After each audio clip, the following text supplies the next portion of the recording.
a message for my people. Nick Dad, baby. We the new label. Yeah. Come on.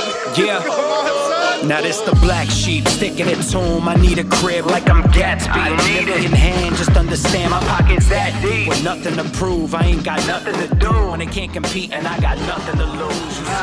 Yes. What's good, everybody? Welcome back to Veterans Minimum, a part of the You're Welcome Network. Make sure you rate, review, subscribe to the YouTube channel. Follow us on all social media outlets at Veterans Minimum. We're back, baby. The best sports betting vibe on the internet. The man to my left, Saint Stout. Saint Stout today. I mean, it's definitely a toxic weekend for the Panthers. Not just a tease. Okay. It's a toxic weekend for the Panthers.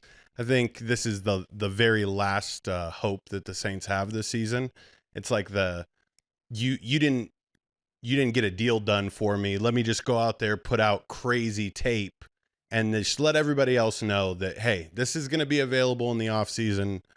You should probably start looking at me, a Chris Olave, and Alvin Kamara. Yeah. Definitely Olave, man.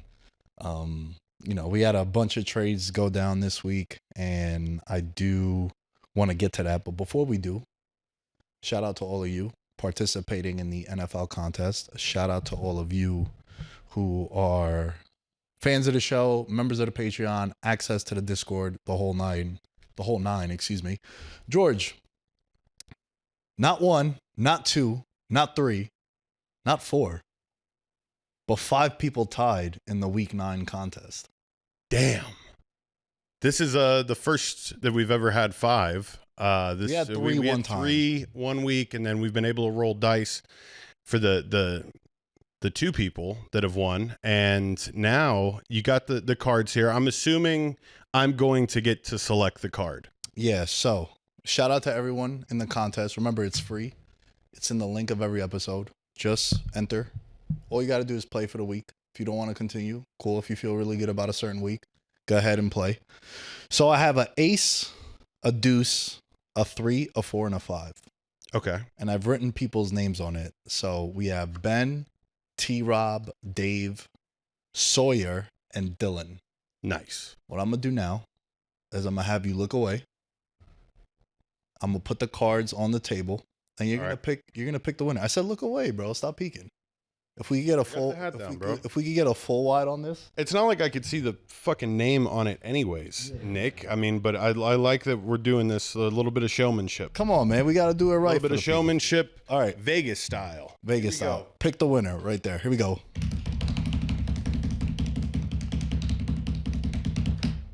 The winner is Dylan. The ace. Shout out to Dylan. Let's go, Dylan. I wanted, I just felt a good aura from this one, and I was just tossing those off. They weren't strong enough to stay on the table, really. So these cards are funny. They say busted open on the back. Pause. Whoa. It's actually a radio show, a really popular wrestling radio show. Sure it is. But yeah, listen. If you go on the hub and you type busted open, you're going to get different results. Yeah, like I wonder what the Google search is right now. I'm not going to do it, because, the Win would be able to track the search, but busted open is crazy to put on. It would say, do you want the safe search on? Do you want it blurred? Yeah. That's what Google would be asking us. Bro, so one time we had Lisa Ann in the studio for a show, and someone was in here and they were like, who is that? And I'm like, first of all, who you fooling? Yeah. Number one. Second of all, I'm like, yo, Lisa Ann, look her up. Just don't do it at work. I mean, I've had the pleasure of getting to meet Lisa Ann at Sticky Paws before, and I've met Kendra Lust, and so Sophie D was another crazy one. And yeah, working at a studio also presents that outlet. Like Nick, we've always had the conversation about like, how does it feel to meet the big name athletes and the big name celebrities? And then nobody ever asks, how does it feel to meet the ladies that you watch past 11 p.m.? Nobody ever asked that question. And you know what? They should. We should say that'll be a Patreon exclusive one. Yeah. Shouts to Lisa Ann. She does a lot of sports content too. Yeah. That's what she was at the studio doing. I think some with fantasy football. Yep. Yeah. Who's your favorite all time? I'm a big time Brandy Love fan. It's an OG classic. Yeah. That's all I got to say. Just stayed fit, you know what I mean? Just tall, fit, blonde, bomb, right up my alley. Now I do have one in like every single race, but like I don't want to be that guy. You know what I mean? You just asked for my favorite. I get it, bro. I could rattle off a few more now, even though I'm a little out of touch. Yeah, you know, I don't go down the charts as much as I used to. What about you? You've already said yours. Yeah, and she responded to our Instagram. Yeah, Heather. Shouts to Heather Brooke, top tier. That's definitely one. But my all time, Abella Anderson. One of the many, many reasons why I love Spanish chicks. Shout out to A Street in Miami. Yeah, great girl. Retired too young. She had so many good years left. The Andrew Luck of porn. Left the game early, man. Probably studies the game though. Probably is like the GM of like Brazzers or something. Yeah. May as well be. Should be. Might as well be. Fuck it. Let us know in the comments who's your go-to. let's get this algorithm pumping, baby. All right, listen. Anytime touchdown. I told you I was going to give myself a homework assignment, and I did. I spent the last 2 hours going through every single anytime touchdown we have put on the Patreon and in the Discord. Remember, patreon.com/veterans minimum, $1 American a month. Am I up or down? What would you say? I would say you're up because it be hitting, bro. And you had a big win earlier this year. I believe it was 25-1. So I remember the good times. That's enough to suffice for a lot of losses. Oh, yeah. 25-1. Yeah, you can be a fucking loser for months and still be positive. That's like 24 L's you could take and still be profitable. Correct. Yeah. Now, full disclosure, it does not account for the first TD because we're doing that. It's open to the public on the social media, back-to-back weeks. Yeah, I was about to say. Whoa, like, look at that, bro. Look at that. We're going through it right now. That's on the social media, so you can get that for free. But on the Patreon, right? To make it easier just for tracking purposes, it's based off $100 unit size. So there's a couple that almost made me throw up, especially in the beginning. It's like minus 240 doesn't score a touchdown. I'm like, what the fuck? Right? So that means that you're now down $240 because we're doing it on $100 wager, either the risk or the reward. $2,025 you'd be up if you played every single anytime touchdown, whether it's in the Discord or it's on the Patreon. And it includes the ladders. It includes the 3 touchdowns. I feel really good about that, man. That made my day. At the end, when I was tallying everything, I was like, I just spent like fucking 2 hours, bro. I better be up a nice number. And I looked at it, I was like, all right, we can pay the rent.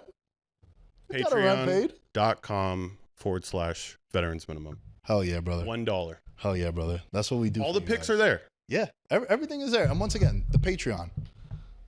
If you guys just listen to the show, the 3 hours of content we put out for free, the picks are there.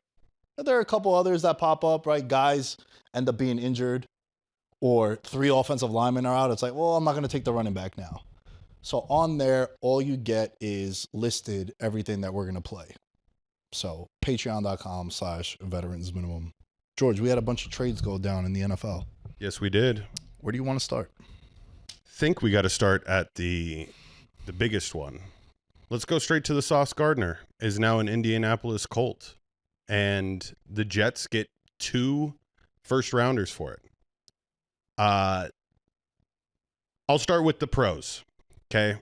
He is I'm going to find the number 1 receiver on the other side, and I'm locking him up no matter where he's at. He has the highest percentage versus another number 1 receiver than anybody else in the league. A minimum 125 matchups. He's doing it 45% of the time. He is known for missing his tackles, and he's admitted to it. I still think, though, that Sauce Gardner, with his length and playing on a team that actually is a contender and a fresh start, this is a A-plus move, in my opinion, for the Colts, because the Colts are trying to win it this year. It's clear. This move made it abundantly clear. that they're willing to move units to win a championship right now, which I like.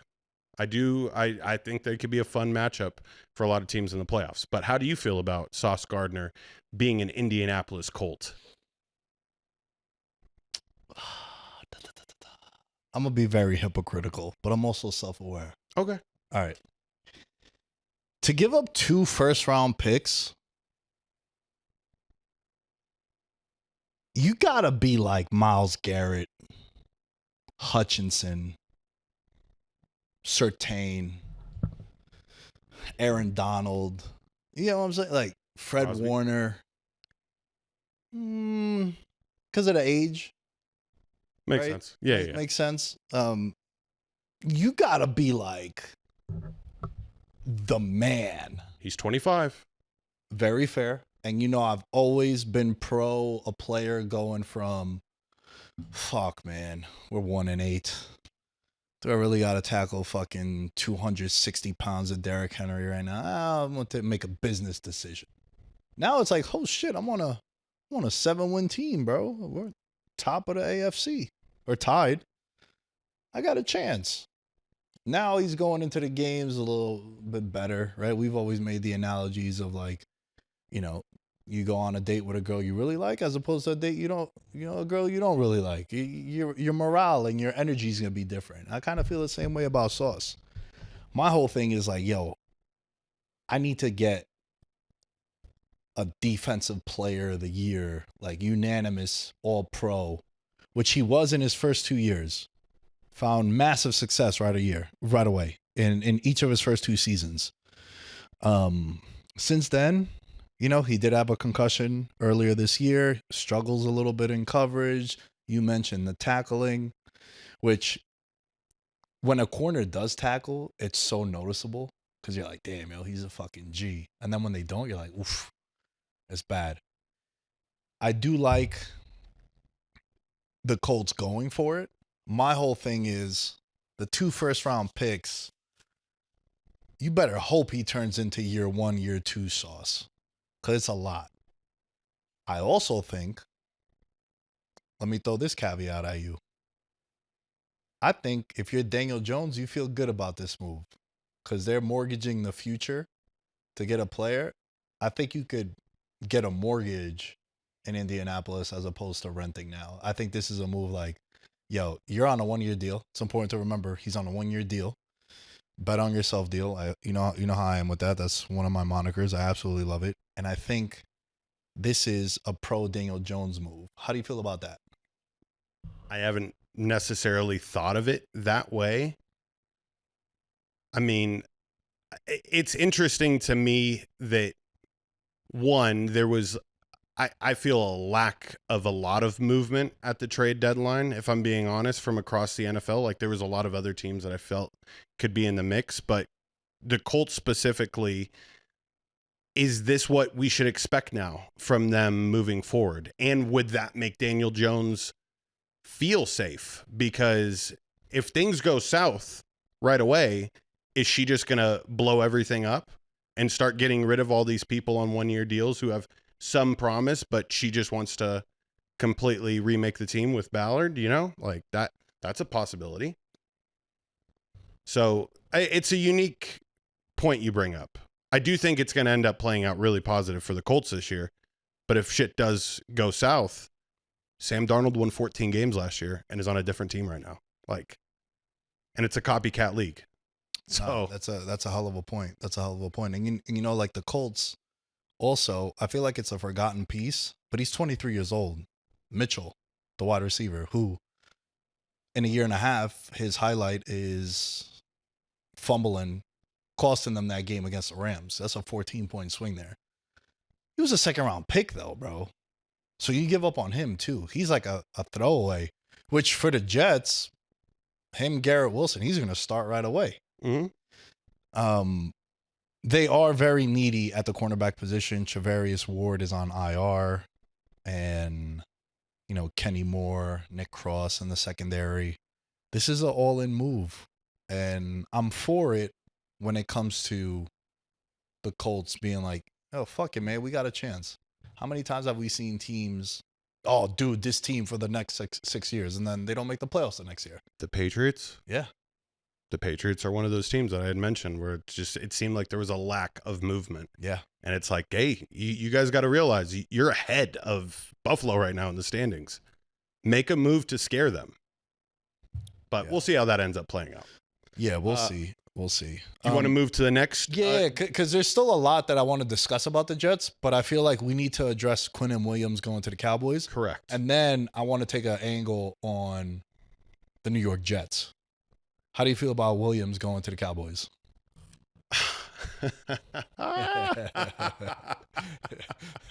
Yeah. I feel Jerry Jones gets really upset when a tush push happens on the Eagles. So my only pro that I was able to find is that I think with Kenny Clark and Quinnen Williams now, you might be able to stop one. You might be able to stop a tush push just once. That is the pro that came from this. When it comes to getting after the passer, though, like this is the facet that Quinnen Williams at Alabama, and obviously it's college football. He was a dog, bro. He would get after the quarterback, get lots of hits, but ever since he's been in the NFL, I mean, mainly a run stopper. This season alone, he only has 1 sack, 2 hits on a quarterback, and 16 hurries. Like Myles Garrett has 100 pressures alone. And I know they play different spots of the offensive or defensive line, but you should be getting to the quarterback a little bit more, in my opinion. The Cowboys are funny, bro. They're a funny team. I thought that they needed to get a linebacker, in which they did. However, the linebacker you got came from a team that I didn't think anybody should be traded from that Bengals defense. Who is trading for people on the Bengals defense? Bro, the best part about it Crazy. is, so Logan Wilson is who George is talking about. He goes from the worst defense in the league to the second worst defense in the league. From one shitbag relationship to another. And I know we all have friends that have done that in their life. This is Logan Wilson. Goes from the Bengals to the Cowboys. Honestly, bro, I don't even care about it too much. I think the coolest thing about it is that his nickname is the Cowboy. Pretty dope. Now goes to the Cowboys. Fun fact, he was Josh Allen's college teammate at Wyoming. So, 29-year-old linebacker. Is he going to help? I don't think so. I think the other thing that we definitely got to address is this happens a lot in the NBA where like a trade gets done and then pieces from that trade end up getting traded elsewhere. And then you got to look at it from the outside like, yo, SGA got traded from the Clippers to the Thunder. And initially it was like a throw-in piece. And now he's probably the best player in the league. NBA champion last year, NBA MVP, NBA Finals MVP, right? Yo. Parsons and a second-round pick for Kenny Clark, Quinnen Williams, and a first, and they save about $15 million. And check this shit out. I don't know if you caught this. The Jets in 2027, they're going to have 3 first-round picks. They have the option to pick the higher of the Cowboys-Packers pick. So say next year, for example, you know, you don't want to wish injury on anyone, but say Jacobs goes down and then Jordan Loves is out for 8 weeks and the Packers go 4-13. Or the Cowboys. Maybe the Cowboys this offseason, they get rid of Dak because they're doing a complete rebuild, and then they go 3-14. The Jets have the option of the higher pick between the two.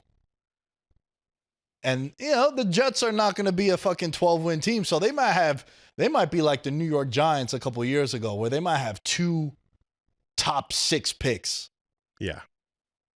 Bro, the Jets went from a top 3, if you're looking at a 5-year scale, of what the Jets had fucking 48 hours ago to now, we just mentioned the Thunder, kind of Thunderish.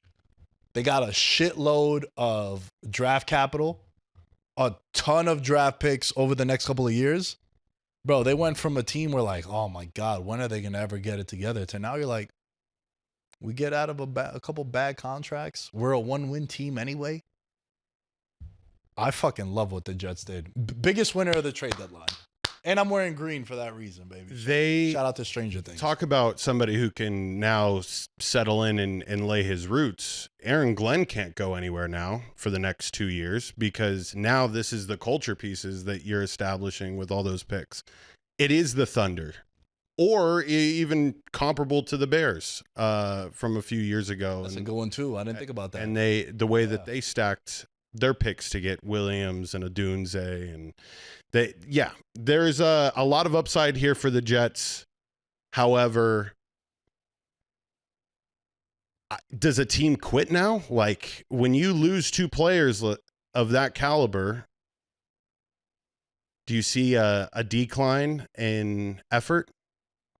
Should we expect the Jets to win another game this season? Tell you this one, they're one of the picks this week.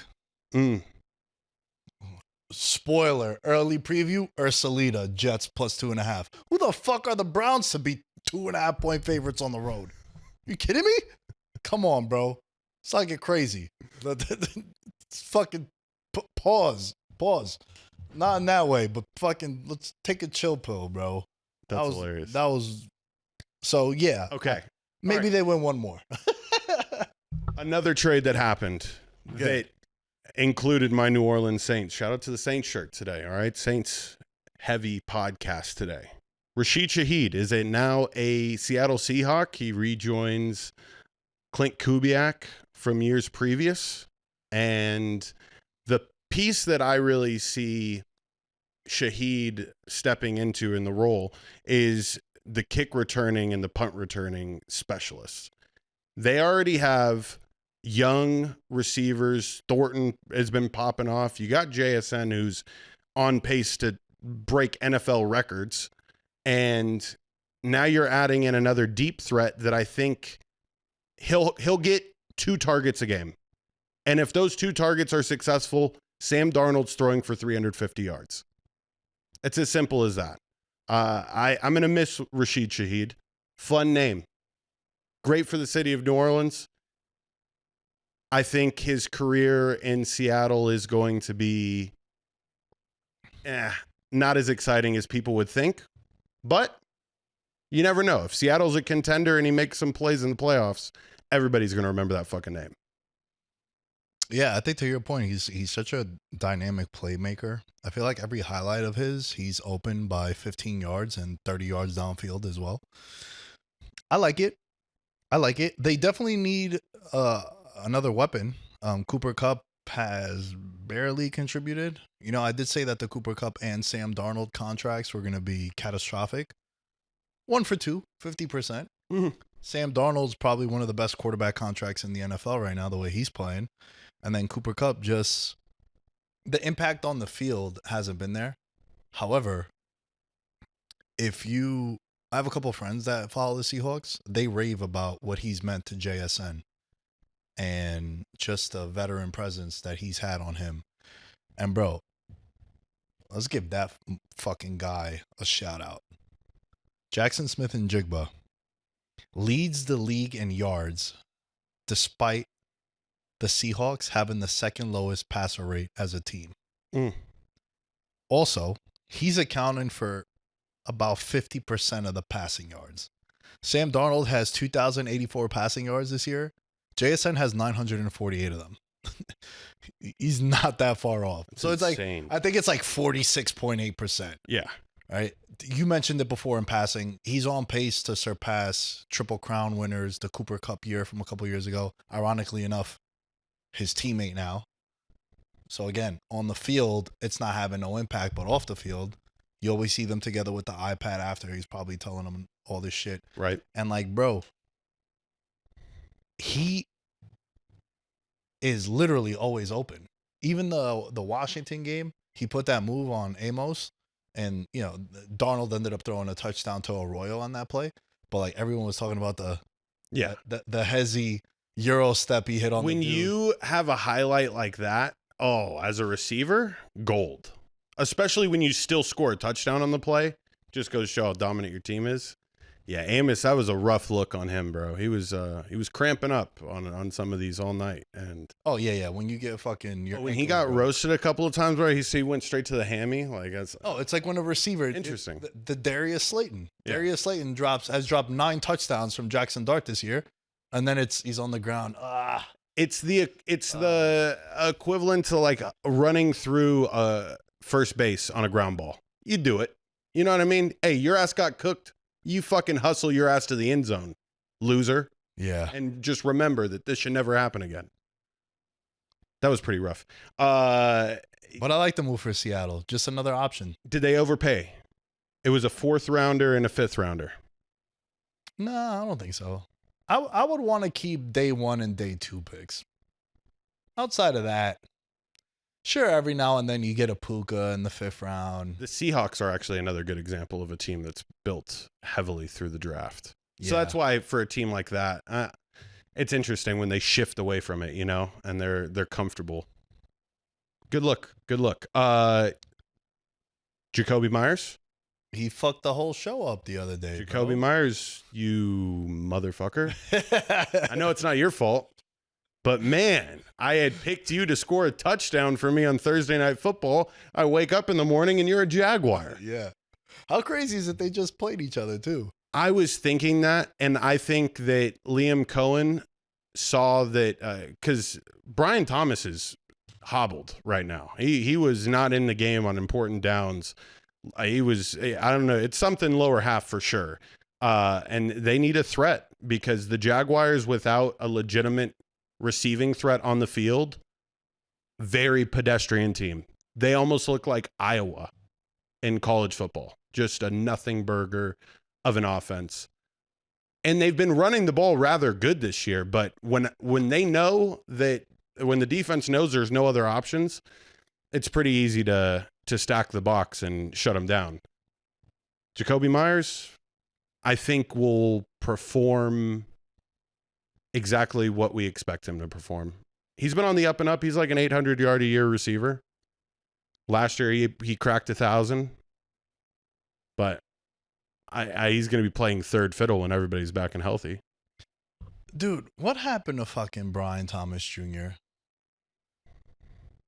Bro, last year, this dude comes out as a rookie. 87 catches, 1,282 yards, 10 touchdowns. Mind you, now it looks a lot different what I'm about to say, but remember how we felt about Mac Jones, who's the backup? He was lighting it up with CJ Beathard, Trevor Lawrence, and Mac Jones. Not exactly Joe Burrow and Josh Allen. Put up almost 1,300 yards as a rookie. And then this year, there's some massive disappointment, especially if you play fantasy. Like, he's been, like, they put up a graphic through 9 weeks, like the players most responsible for wins. And it's like JSN, Taylor, Jackson Dart, third overall fantasy quarterback, by the way, my boy. Jesus, man. My boy. Hey, listen, I haven't had one in a while, bro. Who gets Jackson during the weekdays? Is it Daboll or... Because I figured Daboll gets him for the weekends. You probably get Jackson during the weekdays, right? Because you guys are splitting time. That's my mayor. Fucking making out with him. New York just got a new mayor. I'd vote for Jackson Dart, bro. I thought we don't talk politics on here. We don't. I didn't say it. I'm just saying. You're the one bringing up politics, right? Right. You're right. Let's get back to the regular scheduled program. Let's avoid that fucking carpet bombing going on over here with the politics. Jesus. But bro, Brian Thomas, dude, like, yeah. what do you think has happened? Because like Liam Cohen, is he not getting schemed? Do you think? Is it? Liam Cohen's very run first, and that's why Strange was the leading receiver halfway through the season. It was because that's the main focal point, is to try to get that intermediate level of the field unlocked. Brian Thomas Jr. is an absolute weapon, and I think when the team is down and you have Brian Thomas Jr., Travis Hunter, and now Jacoby Myers, and Strange gets healthy, you might be able to see him succeed way more than the type of piecemealed offense that they have right now. Like it's not him, it's the system. Even though I feel right now he's clearly injured. Yeah. He has been hobbled. They just lost Travis Hunter. He just got put on IR, and it sucks because he was starting to get comfortable too. So that's pretty devastating for them. So then they go out and they get another receiver. Now they're an interesting team, man. I think defensively they're really good. I think they're a surprise defensive team, but Trevor Lawrence is another one of those guys. Who was I talking about on the show? Like Bryce Young. I was like, man, I'm gonna flip flop on him 27 times the rest of his career. Kind of feel the same way about Trevor Lawrence.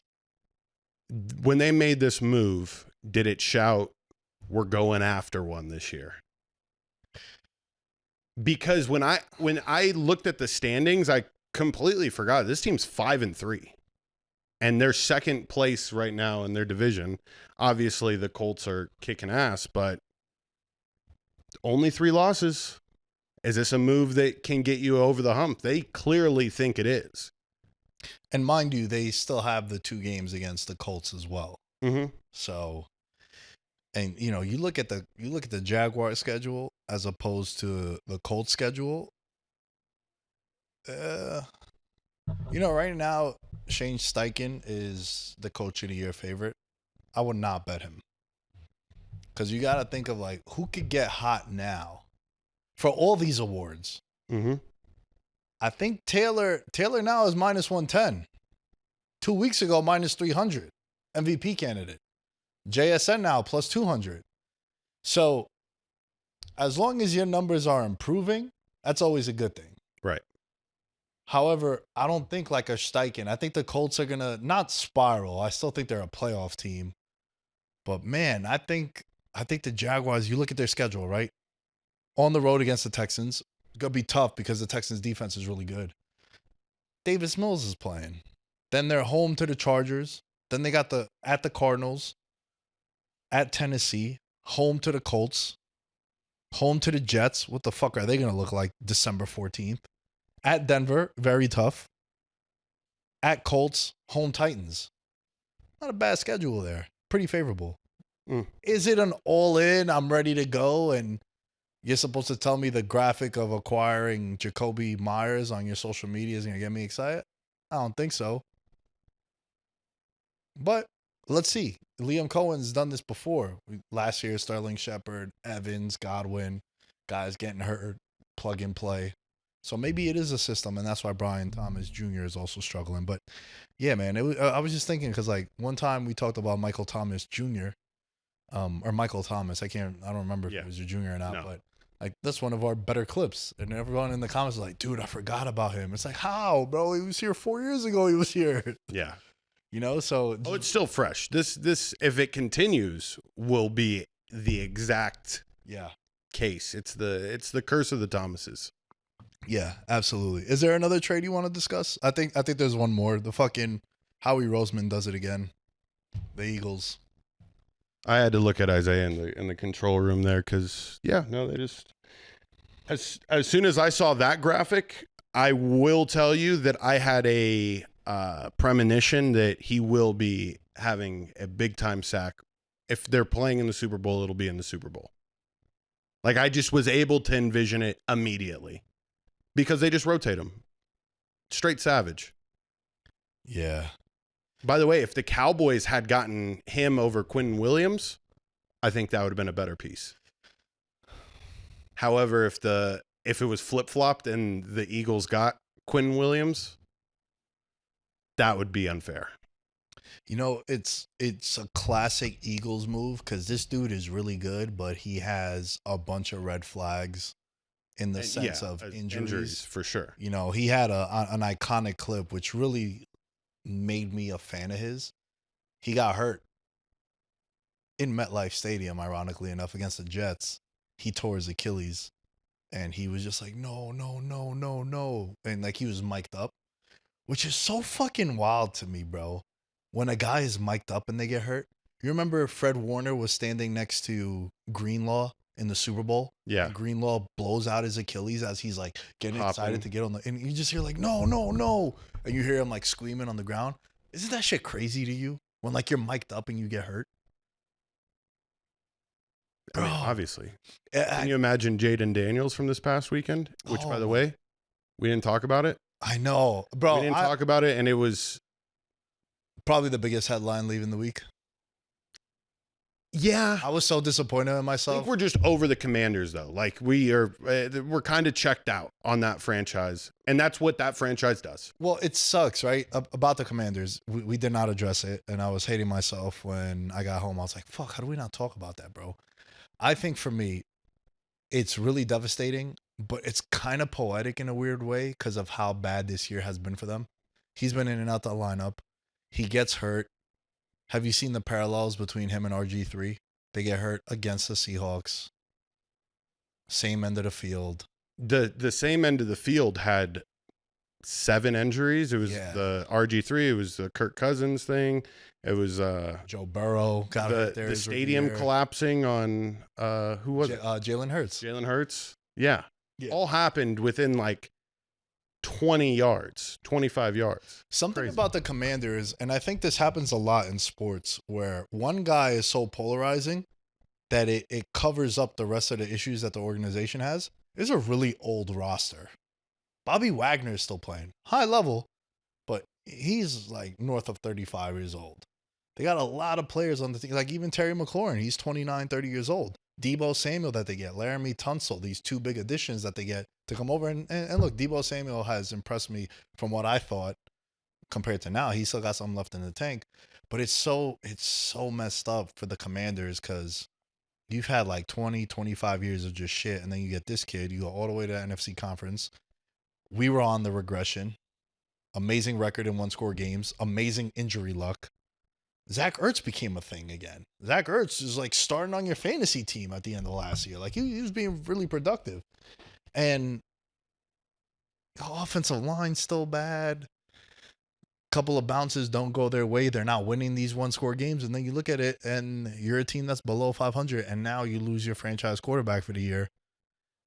I think it was one of those where it got worse and worse and worse. And this was just like the icing on the cake. In the worst possible way. Yeah. But yeah, luckily it's not his throwing hand. He should be fine when he comes back. I didn't see like what the estimated timetable for him would be, but I always figured for a quarterback, if you were to break your non-throwing arm, you club it up, right? You club it up and you play the playoff game the next week. If it's the playoffs and you want to go down as a legend, I think you got to. Bro, oldest roster in the league, 21.1 years is the average. Oldest since 2012. Packers have the youngest. And to your point, all-time fucking balls are on the table move. Phillip Rivers tears his ACL, gets surgery Tuesday, plays in the AFC title game against the 07 undefeated Pats. To your point, it's like, ice up, son. I'm playing in that shit. 100%. You know what I Just mean? snap it back into place. We'll figure it out after. God. Again, Yeah, week 10 to Super Bowl? Yeah. for sure. Yeah. If I'm a pitcher and it's game the Asian dude, the pitcher, Yamamoto. Bro, he threw not a complete game, but he pitched game 6 and then comes in game 7. And you're like, yo, what? Pitched like a couple innings too. What's rest? Yeah. It's like, nah, man. Listen, I got my 300 M's. I'm good. Fully guaranteed. Let me try to get a ring and throw this fuck Tommy John. That's what he was probably saying to him. Yeah. So yeah, to your point, am I going to try to get back on the field if it's week 4? No. If it's halftime of the conference championship game and we're down 3 and I have a chance, yeah. You would go down as the toughest NFL player ever based off that injury video too. That was one of the more nastier ones you can see. Oh, bro, yeah. Dude, Matthew Stafford, when he was with the Lions, had a dislocated shoulder, and then he's like, it's out. Yeah, pop it back in. What's up, Megatron? Where you at?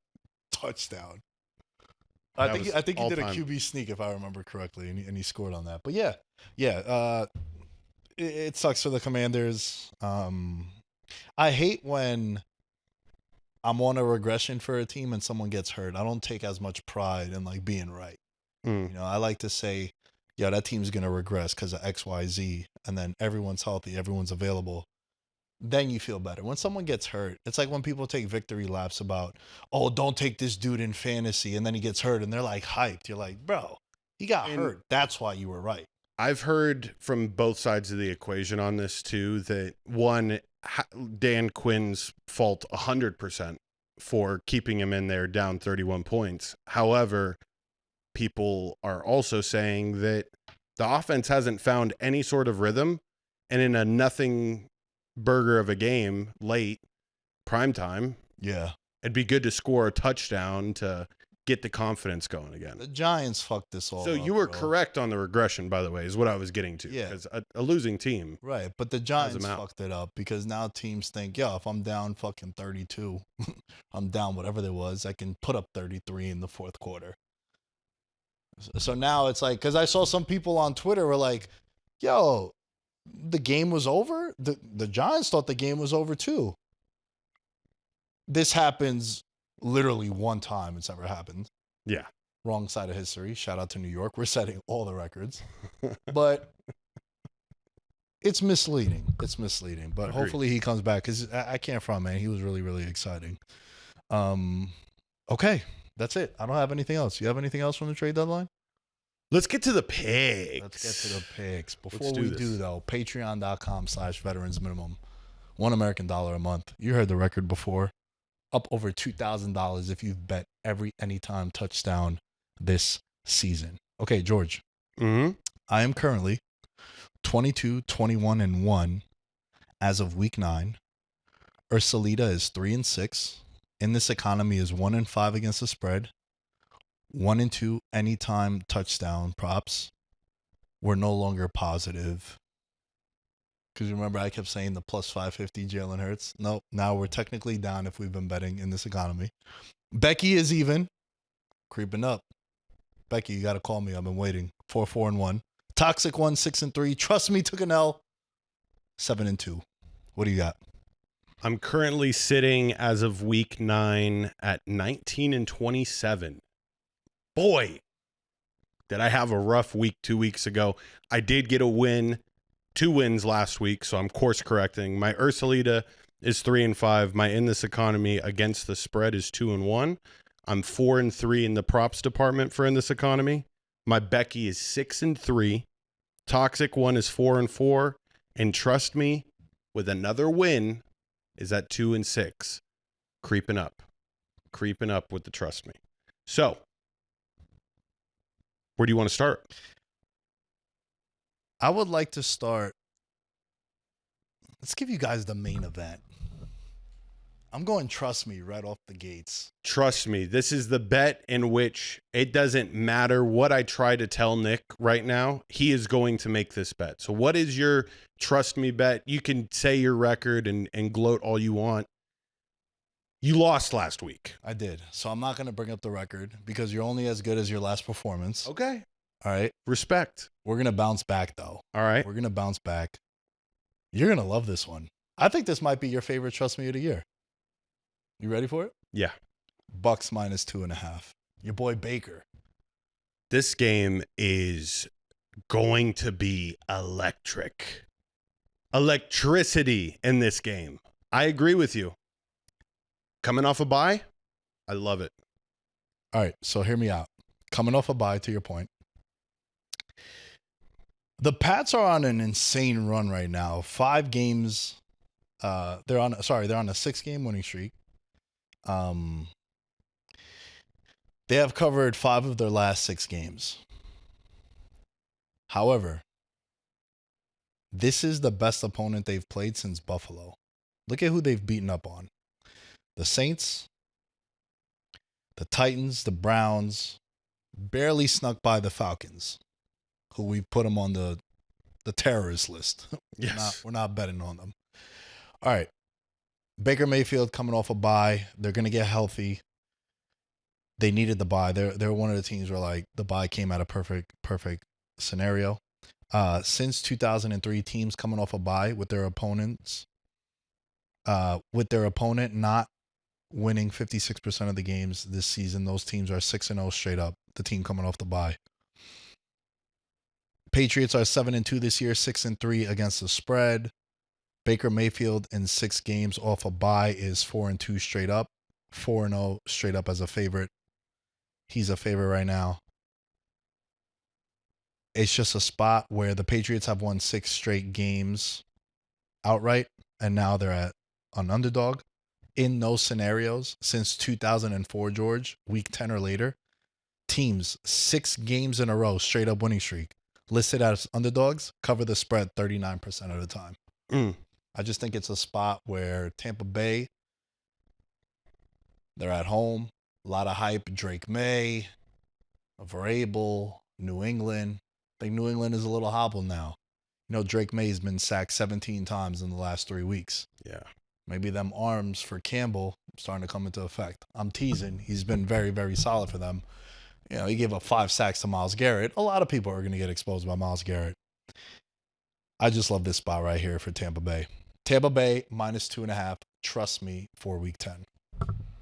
I'll stay in the same game. Okay. And your trust me has been really successful this year. My Becky bet, which is my best bet of the weekend, has been very successful this year. 6-3. I'm taking the total. Over 48.5 in this Pats versus Bucks game. I'm going to lay it out for you this way. The Pats are extremely dominant in the first half. They've been starting very, very fast. They're 9-1 in first half. In the first half this year. I believe it's money line. So they're crushing it. I'm expecting the same thing. The Buccaneers like to play from behind. Not only that, but in a game where you have 2 premier MVP candidates, and it's going to be the marquee matchup of the morning slate, I tend to see in bigger moments that the flags come out a little more regularly. A deep ball down the field for the Bucks is going to get them closer to the goal line. Thus, it's going to mean more points. I'm very excited for this one. The very last point that I'll make about why I believe this is going to be an over is that the Patriots have done such a good job at stopping teams against the run. This stat is absolutely nuts. They're the first team since the 1970 merger to not allow a running back to get over 50 rushing yards in the first 8 games. The list is pretty remarkable. Bijan, Judkins, Spears, Kamara, Cook, Hubbard, Jalen Warren, A-Chain, and Genty. I said it's a pretty good list. I mean, there was a couple of good names on there, but to hold them underneath 50 yards means that you're going to be seeing a game focused on the passing, and this is a Emeka Egbuka, Tez Johnson, and a anytime touchdown parlay if you really want to enjoy yourself this game. I'm taking the over, 48.5. Pats Bucks. All right, a little total action. I will go back. This is my homework for the next weekend. Pretty confident that I have hit every total that I've played this year. And if not, I'm definitely positive. So I'm going to keep riding the trend. Little homework. I'm going to go to, you just said you're Becky? Yeah. You know what? I'll go with my Becky. Best bet. Okay, so they screwed us last week. I do think they're frauds. I love them this week. Lions -9.5. They play in Washington. Remember last time they played the Commanders, what happened? It's a big time revenge game, Nick. And they're coming off a loss. I love it. I think they get right. Coming off a loss, the revenge narrative of losing in the playoffs as a 10-point favorite to the Commanders. Commanders now don't have Jaden Daniels. Luvu is suspended for hip drop tackles. Offensive line issues. I think this is a 45-13 game Gibbs, Montgomery, any times, Laporta over the middle. I think they get right here in a big way. Absolutely love the Lions -9.5. They were a borderline trust me for me. This is my in this economy bet. It's Okay. the Lions minus. You said 9.5. Yeah. Are you going alt spread on us? I'm considering it because you had stated it so perfectly. They bully the shit out of teams That are bad. and Yeah. they're reeling right now, and they're coming off of a very, very embarrassing loss. This is gonna buck the trend of the Jared Goff outdoors game. I do think that this is a all out domination by the Lions. And can I give you some more to just back this? Go. All right. So since 2023, this is when like the Lions became good, right? Lions have played 25 games in which they lost outright to that opponent in their previous matchup. So in a rematch that they've lost. They're 20-5 straight up, 19-6 against the spread in those. They're 10-3 since the start of last season in this scenario.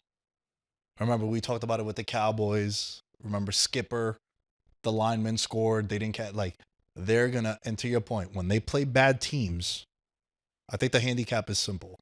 They play bad teams and the narrative of losing the week before and the revenge. It's a triple narrative, bro. Yeah. Give me that. Lions -9.5. It's a lock. If you want another stat just for shits and gigs, when the Lions have fewer than 100 rushing yards the game before, that next game, they're 12-4 straight up, 14-3 against the spread. They're going to fuck up the Commanders. I am tempted, though, to sprinkle in a Marcus Mariota props, rushing-wise in this. I do think that this is a Marcus Mariota is just going to try to do everything type game. I still have faith in the boy, but that's the only other thing I would bet on this one. Yeah, and one more thing to just back the Montgomery and the Gibbs thing that I said. The Lions, when they rush for fewer than 100 yards as a team under Dan Campbell, the following week, 14-3 against the spread in their next game. Big spot here, big bounce back. What do you got next? Well, I hit you with my in this economy on top of that Lions one, so I'll give you my Ursulita. Okay. It's got to be the Steelers +3, prime time, traveling across the country to face the Chargers. I am in love with Aaron Rodgers on prime time, and I've been burned consistently since he's left the Packers. He's been shit on prime time with the Jets. He's been shit on prime time with the Steelers. I do think that this is a major course correction game, though. They pulled off an outright winner as a 3-point dog last week. I think they could do it again this week. Mike Tomlin as an underdog, he's coming out with the drinking fine wine and smashing grape shit. Mike Tomlin is now 13-6-2 against the spread as an underdog following an outright win in that same role. And his teams have covered 5 of their last 6 in that exact same spot. So it's an underdog. Not only are they an underdog, but they were an underdog last week. This is when you take them. All the narratives are being written that the Steelers are shit. And after seeing the injury to Joe Alt, I think this is going to be a sack party. And TJ Watt is the one that's hosting the motherfucker. I fucking love it. Also, I want to mention with Alt going down. Massive difference in the splits with him in the lineup and with him not in the lineup. You know how important you know how we were talking about the most valuable offensive lineman, the protector of the year award. Mm-hmm. He got to get consideration for this. When Alt plays 50 snaps or more for the Chargers, they're 14-5. When he plays less than that, they're 3-5. Mind you, this guy's been in the league now for a year and a half. Right. It's massive. And then also their offense, 6-point difference with him in the lineup and him without. Goes to show you like that position, how valuable it really is when you look at it like that. I like it.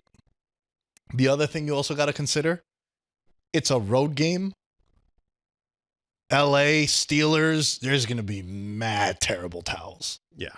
So it's basically going to be a home game. Dude, I'll never forget when my best friend Danny, he's a big Steeler fan. He came out here for Steelers Raiders week 3. Jimmy Garoppolo was the quarterback. I think you were at that game too, like because we were talking about body language and all that. Yep. Devontae Adams was still on the team too. I had no intentions to bet that game. I walk into Allegiant Stadium and it's yellow. And I'm like, bro, this is like 75. It was insane. I thought I was in Pittsburgh. I look at the line. It was Raiders -3. I go, oh, the fucking ain't. No, it ain't. And the Steelers end up winning outright. Steelers 3-point dogs in that situation. Yeah. That's part of this Mike Tomlin stat that I definitely read off. I fuck with that. I like that. Yeah. It's my Ursulita, though. Yeah. I think it is because you want to back Tomlin as at home as a dog. correct. On the road, and like I was saying with the Aaron Rodgers in prime time, you just got to hope that the smelling salts are hitting right at the right time. He's an all-time classic. I love that they're low-key giving him his retirement tour, like the Paul Pierce retirement tour with all these primetime games. Shout out to the NFL.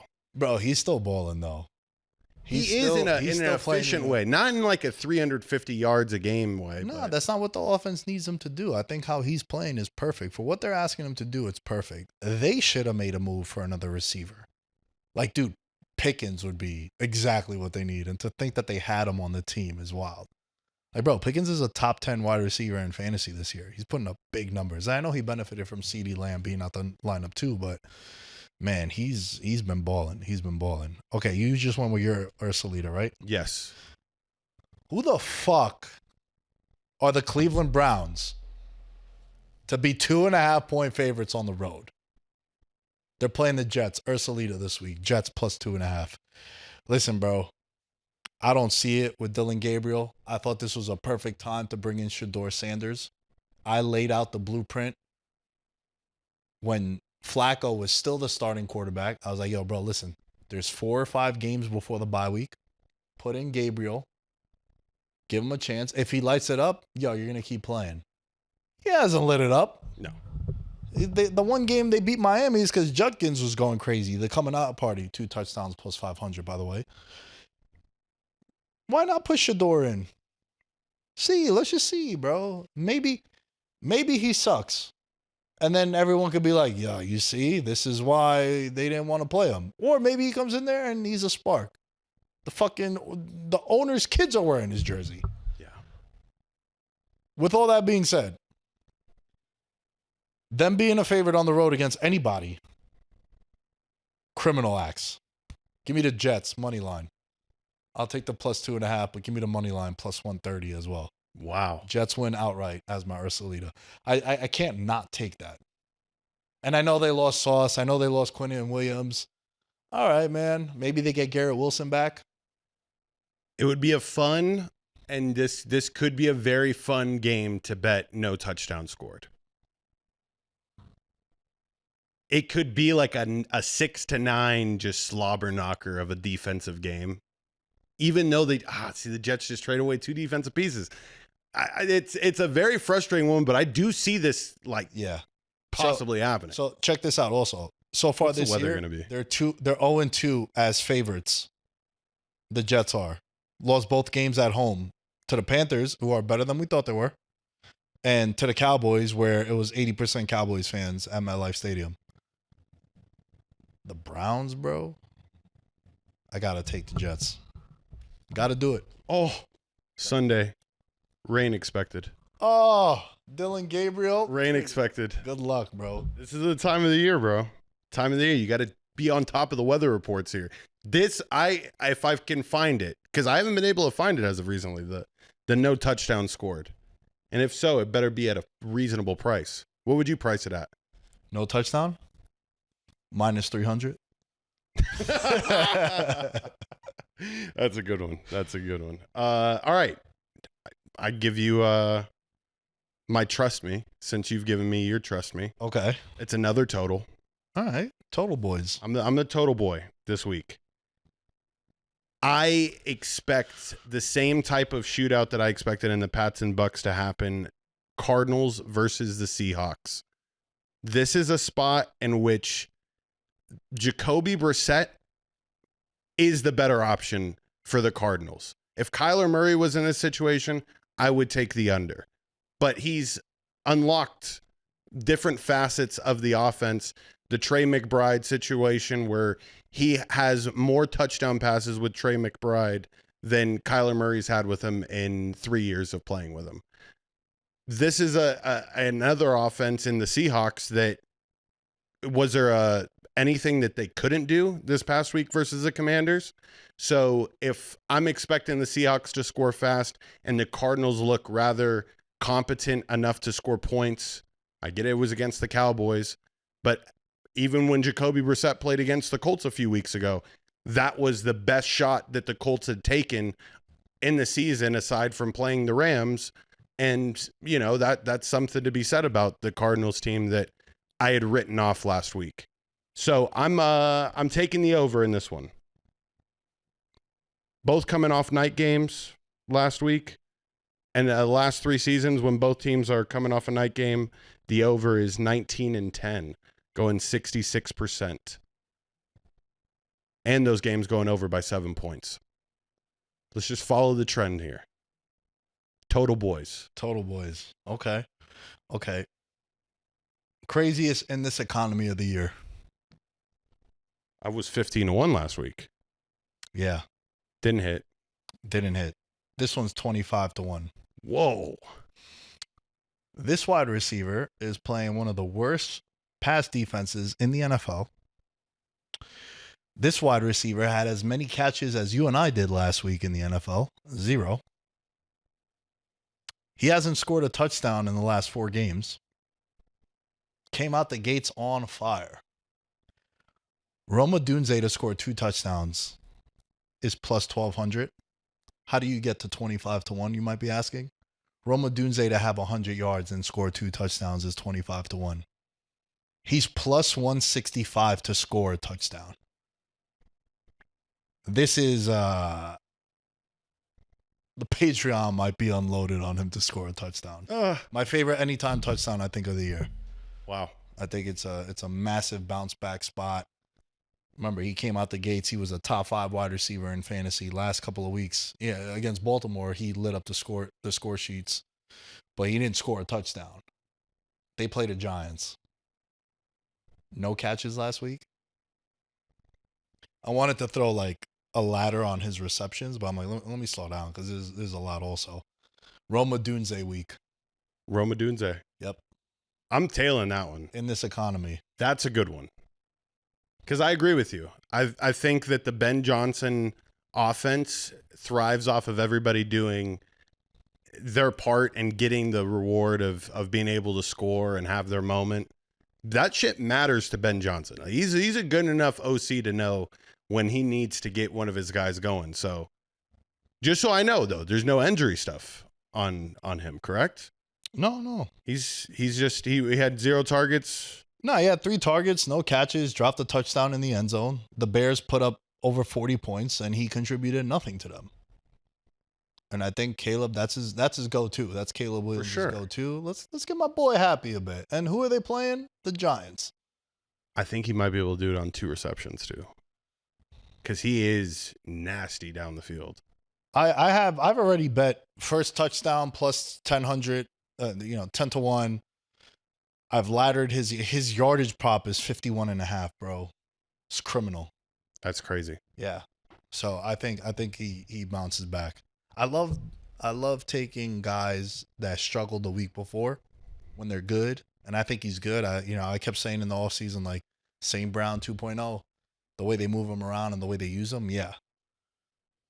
I just love this. Roma Dunze week. That's my in this economy. And if this hits, 25-1, baby. Hey, we did hit a 25-1. Trevor Lawrence and Pat Mahomes, Monday Night Football, both to score.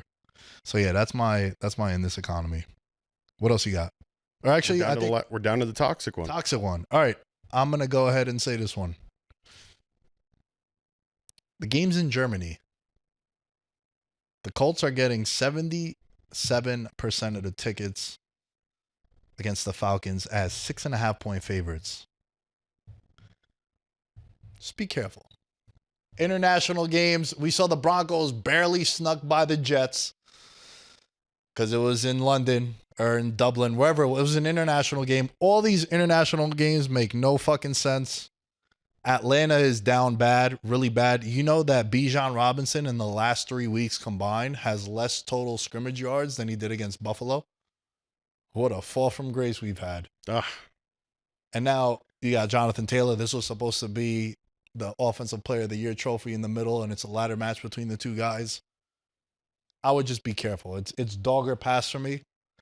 And I'm probably going to wake up as the game is ending. I'm going to just look at the stat sheet and see Algier probably scored 2 touchdowns because, add insult to injury. Logic. But yeah, toxic one for me is stay away from that Colts game. Toxic one for me is Panthers -5.5 versus my New Orleans Saints. They're hosting the Saints, and this is a rare spot for the Panthers to be in, being a favorite. And everybody being very excited and motivated to talk about how good the Panthers look now. And be cautious. In division, the NFC South, these are 2 trash can teams for the last 3 years. This game is almost circled. That's how you know you're a bad team, when you have to circle the Carolina Panthers. And for the Panthers, they circle in the Saints in the same fucking fashion. Not a good spot here for the Panthers. The Panthers haven't won or covered the spread in a game, regular season or postseason, that they were favored in since September of 2021. It's been a full 4 years since they've covered the spread as a favorite. They've lost 10. 10 straight up and against the spread in those 4 years. Be very, very cautious. There's a chance that Taysom Hill goes bananas. Yeah? Put him in for 1 touchdown at plus 390. It's a great price on Taysom. He's seen the end zone once. He's actually like our ultimate red zone threat. But the data for our red zone numbers is very, very small, which is another reason why I think the Saints ran 40 plays last week in Tyler Shook's opening game. Basically, they don't have a full game's worth of tape on how good he can be. And all we need him to do is just get into the red zone, and that's when we let Taysom Hill do his thing. Cautious here with the Panthers -5.5. This is my last thing I'll say on this one. People are hyping up the Panthers run game and Rico Dowdle. If the Saints have any semblance of sense, you put 8 people in the box and you make Bryce Young beat you every single snap. If they don't do that, we're going to lose by 30. It's as simple as that. All right. I love what you said about Taysom Hill. Anytime you mention Taysom Hill, I'm in. Can I propose a 22-1 parlay? And I promise you, you have my word, and so does the audience. If this guy doesn't score a touchdown, we're not mentioning him again the rest of the year. The guy I'm talking about is Bijan Robinson. minus 125. Okay. Taysom Hill and Rome Odunze, 22-1. That's the show one. This is the show. All right, hold on. I say we just end with that. Taysom Hill, Rome Odunze, Bijan Robinson. And we'll know by the time we wake up on Sunday if we have life. I love this. That game is at 6:30 in the morning Pacific time.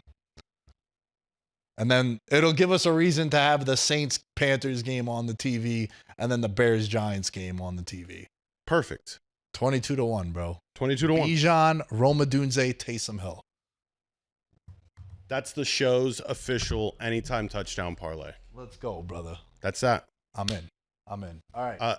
You had given your anytime touchdown parlay. I'm just going to sprinkle mine in at the end. You had said yours.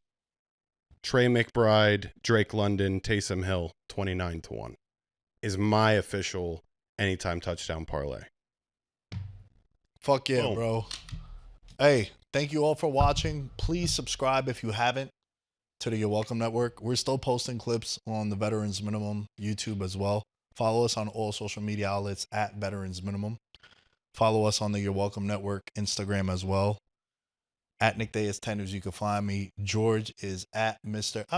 You say it. My bad. At Mr. George. Well, I mean, find me. Dylan, congrats on winning. You Shout out got to Dylan. busted open, homie. You motherfucker. We out. Element. I'm a gold medalist, bronze like your medal is. So many deer in headlights, but it's bedtime. Hear that supper bell, main course be the venison. Dab. Most dangerous game.